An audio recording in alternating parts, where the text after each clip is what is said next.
worry? Why do I let myself worry? Wondering what in the world did I do? Hold up, and welcome to another update from our life over in the U.S. That song in the opening clip will be played again at normal speed, including the chords I used to play that on the mini bass. But anyway, following up on our most recent update on our trip to the Four Corners area, we had stayed around the Cortez area of Colorado for about a week or so. And here is a clip of us visiting Dolores Lake, which is a beautiful lake. However, as you can see, when we visited in early February, it was still winter, so half the lake was frozen.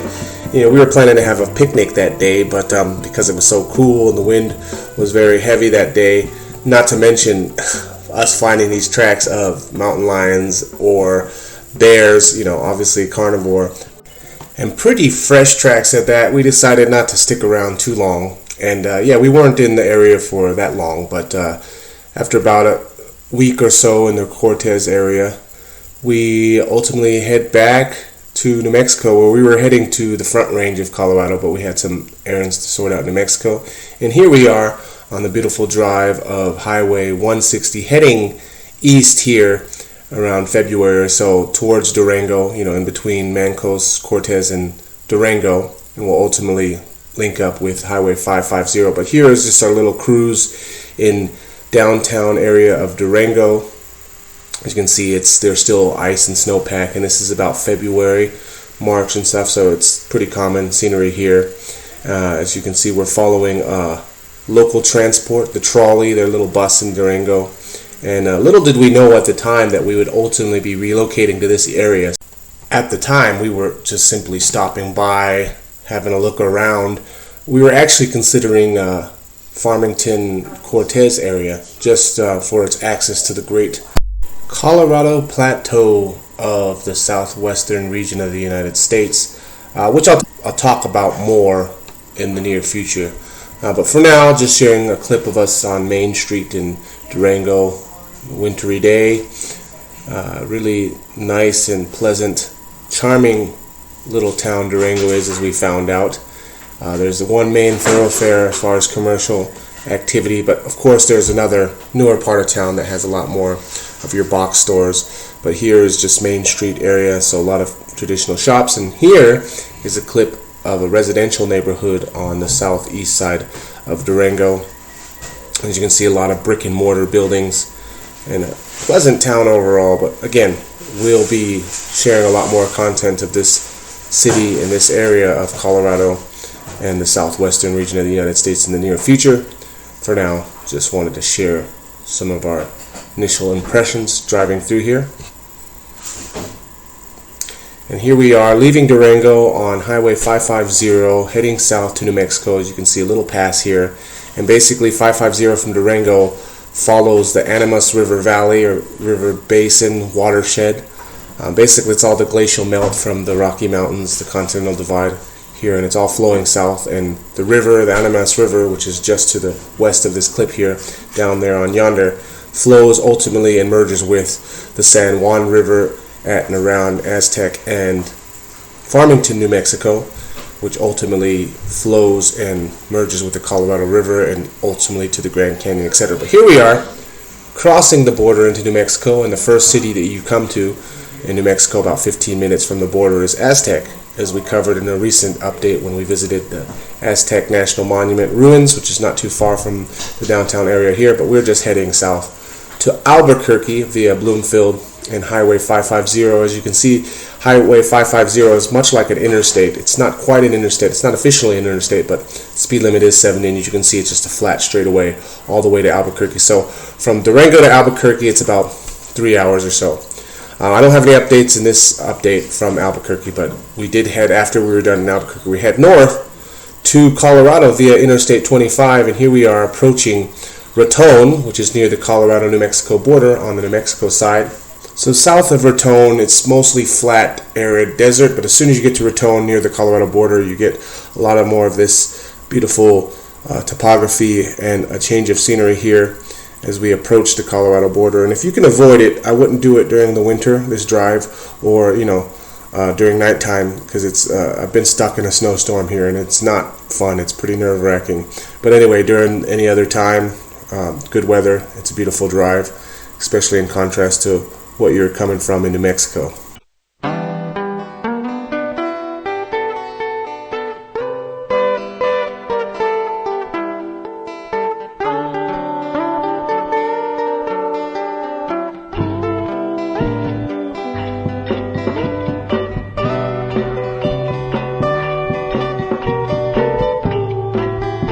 So as you approach the Colorado border, you'll notice on the east side of I-25 this mesa, and then there's a sign that says scenic area. And you'll miss it if you're not paying attention, but we don't stop here. But you can park your car, take your photo of the scenic view of Colorado, and it's much more greener, of course, in the spring and summer. And you're welcome to Colorful Colorado sign, which I got the clip showing just slow enough. But yeah, it is a change, like I said, coming into Colorado from New Mexico. And so definitely a beautiful drive. And then from Colorado, from here to Denver, it's just like a 3-4 hour straight away till you get to the Front Range area. But yeah, that's the only pass that you really have to go through, past Raton. And the first city in Colorado is Trinidad, which definitely deserves its own visit here in the near future. So one of the first things we did in Colorado, or at least in Denver area, is we acquired our new wheels. We were up to this stage driving a rental, and this is a 2010 Honda Odyssey, king of road trips as they call it, minivans, and really convenient, really nice vehicle, good gas mileage relative to other vehicles its size. Unfortunately, the third or fourth day driving this thing, we were hit unknowingly, so a hit and run, I guess. And had a cracked bumper, which was really kind of depressing, getting a new car, and oh crap, what are we going to do? And I didn't want to make a claim on my insurance, and then, it would have been a hassle, and plus it would mess up my premium and everything. So I decided to buy a plastic welder from Harbor Freight, and so the process involved assessing the damage of the bumper itself. It wasn't a very big crack, so I was pretty sure I could repair it with the plastic welder I bought. And of course, here's a little rotary tool, and so a lot of it involves just sanding it and drilling holes where the stress points are so you don't expand your cracks, then taping up your crack initially before you start your weld. And here's the plastic welder. It's just a cheap one. You can't change the temperature of the heads. It's fixed, but the kit comes with a stainless steel mesh for reinforcement purposes, and you put that on your crack. You melt the plastic, you melt the mesh into the plastic, and then you have some filler plastic, which is polyethylene, if I'm not mistaken, that you put onto your crack. And this is the inside of the bumper, and this is the outside of the bumper, which you can see, which I've got a lot of plastic fillers you can see. And you could use like auto body filler, but I got away with just the plastic filler that came with the kit. So most of the work is actually in your final finishing, your sanding, your buffering, and most importantly, getting the right paint for the model of your car, which I haven't done yet. I just welded it up, sanded it, made sure it was solid and wasn't going to break off again. But yeah, to this day, I'm still waiting to order the right paint. I'm not really worried. It's just cosmetic. But, with the cracked bumper, if you don't fix it, it'll crack even more, the stress points. And so it was a peace of mind to get that out of the way. And yeah, eventually I'll get to the paint, which is probably the most difficult thing of any body work. But we'll get to that later in the near future. But overall, happy with the work of this cheap Harbor Freight plastic welder. In the future, I'll probably buy a better plastic welder that you can change the temperature in heads. But anyway, to come. So another thing that we were doing in Denver is we were catching up with my good friend and his family. And this is his daughter, Hannah, with Aries, and they're watching cartoons, and they did get along. They're the same age, probably only 3 or 4 months age difference. But yeah, it was really good for them to get together, open up, and play with each other. And this is my good friend Matt.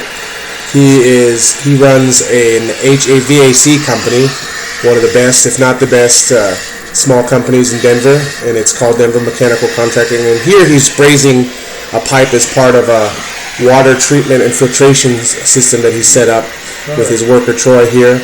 And as he's going through the brazing of copper pipe, which is an interesting little scene in itself. But yeah, this is something that comes up if you live in any big city and you happen to do a lab report on your water, or just look up the water quality report that your city provides, you'll be amazed about all the gunk and chemicals and crap that they put in your water, or is in your water. Whether they put it there, they put some of it in there, they don't put some of it's just there leaching. But anyway, if you need to sort out your plumbing or your water or any mechanical systems, Denver Mechanical Contracting in Denver. You get that flux in there, you see how it sucks in there? Just get that water out of there.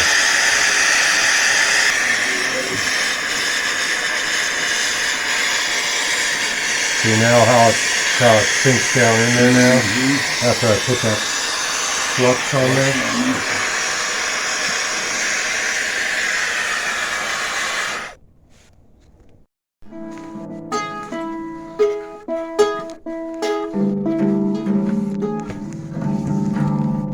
Playing? You playing? Ooh, you like playing the ukulele? Oh, yeah, look at you. You're playing. Look at you. Dun, dun, dun, dun, dun. Yeah. And you playing what? You playing the bass?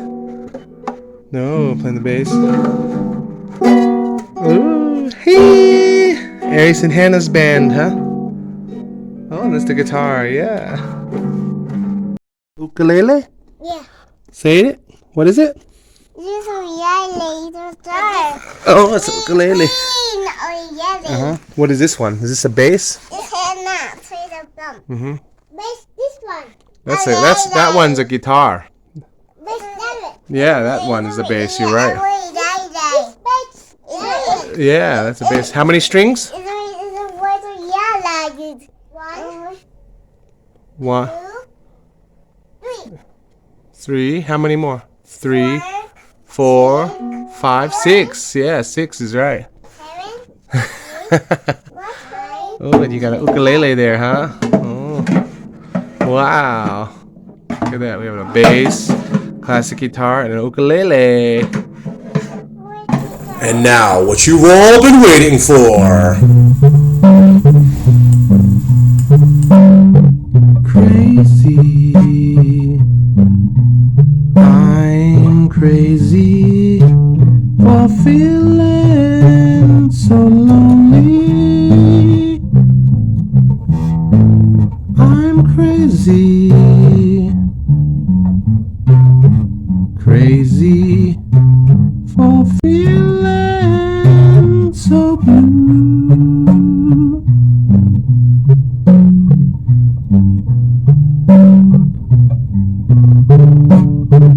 I knew you'd love me for long as you wanted,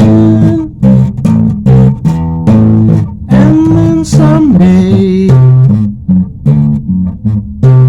you'd leave me for somebody new. Worry, why do I let myself worry? Wondering what in the world did I do?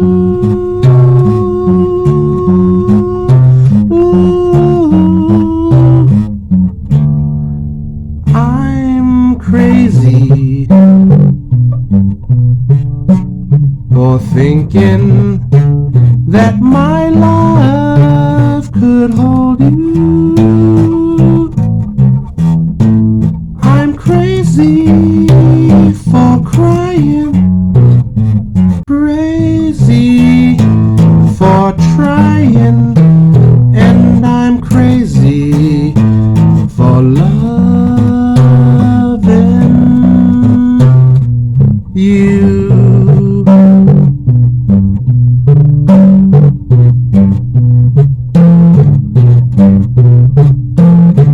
Worry,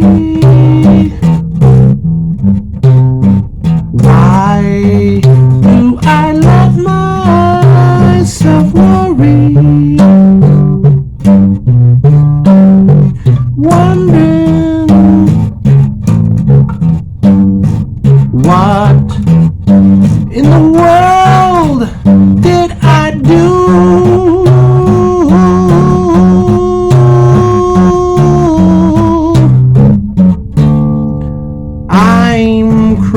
crazy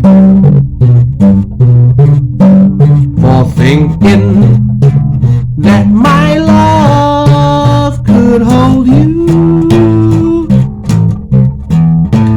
I'm crazy for crying and crazy for trying, and I'm crazy for loving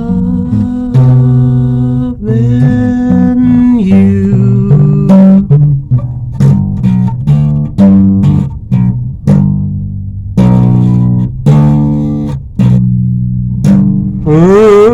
Crazy.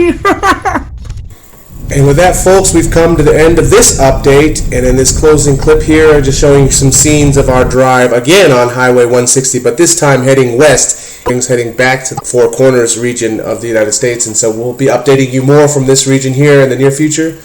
For now, thanks for listening and watching, and we'll catch up again soon. Bye.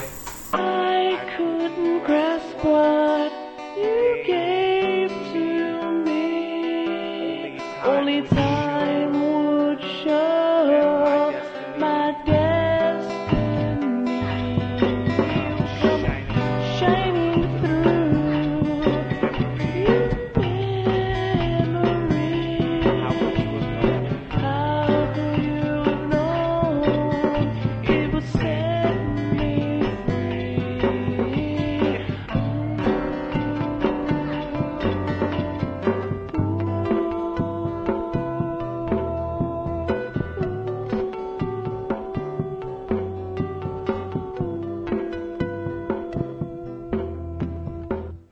สายเลือดปากน้ำโพนั่นคือนครสวรรค์ Didn't you know that my flow is like the เจ้าพระยา river วันต่อวันค่าน้ำท่วม even bigger as my flow gets sicker and sicker just like ตาชื่น was the mister ผู้ใหญ่บ้าน he didn't hither tell his ลูกสาวคงขาว split and had my sister so until we meet again that's the end